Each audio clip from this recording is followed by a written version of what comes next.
welcome to Dose of Reality with Shukri. Today I have Michelle Rivera and she wants to talk about the COVID-19 in regards of the issue with the immigration and refugee processes and all that kind of things. It's going to be fun. We're just going to get more details and updates of what's going on in the immigration, and this is a message to our community since we do sponsors, asylee, and all that kind of things. So welcome, Michelle, to Dose of Reality. Oh, thank you. So my name is Michelle Rivera. I'm with the Office of Immigrant and Refugee Affairs for the City of Minneapolis. Thank you so much for having me on today. Yeah, I appreciate it. Welcome. So I wanted to share a little bit of information about immigration development in light of the coronavirus.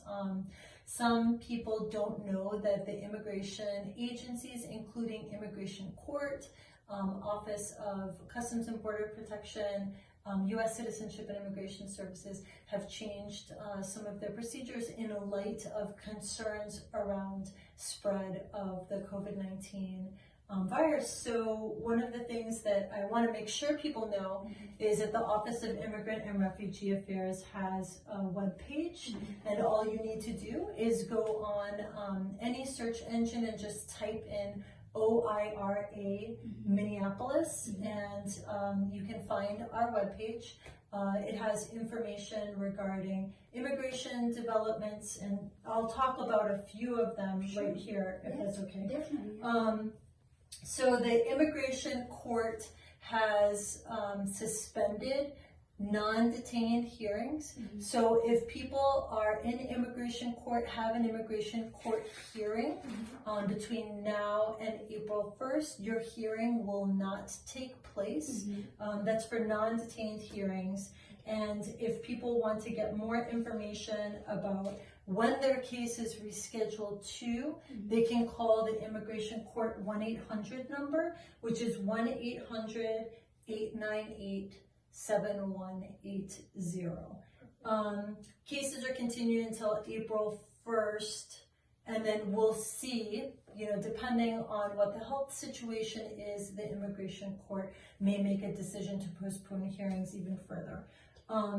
In addition, U.S. Citizenship and Immigration Services is suspending interviews until April.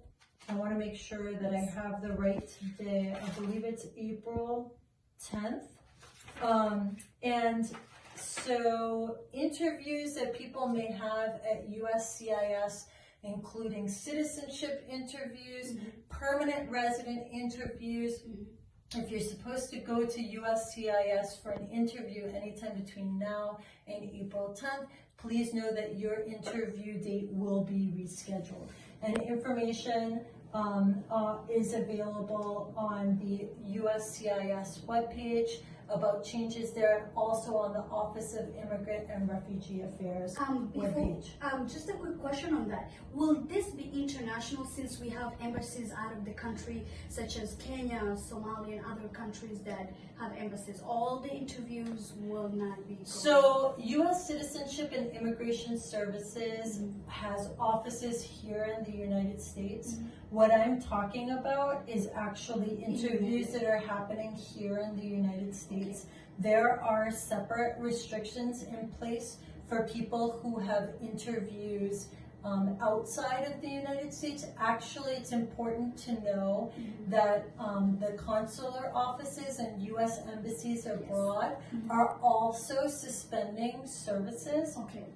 And so it's important to check with the embassy to find out whether the embassy is still processing cases. With regard to travel restrictions to the United States, there are some restrictions that have gone into effect. There was a travel ban that took effect at midnight on Friday, March 13th, that impacts people traveling to the United States from Europe. And the ban follows similar restrictions placed on people coming to the United States from China. That does not apply to permanent residents, citizens of the U.S., or their spouses. Again, information about this development is available on the Office of Immigrant and Refugee Affairs webpage. And again, all you need to do is go on any search engine and just type in OIRA, O-I-R-A, Minneapolis, to pull up that information. And then one other thing that I think is important to talk about is going to see the doctor. You know, if you're fearful that you may have contracted this illness and you have public charge concerns, I know that this is a subject that a lot of people have talked about. Yes. The public charge analysis, and does seeing the doctor have public charge impacts? And I want to make clear that no, it does not. A person should not have any concern about receiving treatment or going to see a doctor about what kind of impact it would have in a public charge analysis or what kind of impact it will have on your immigration status.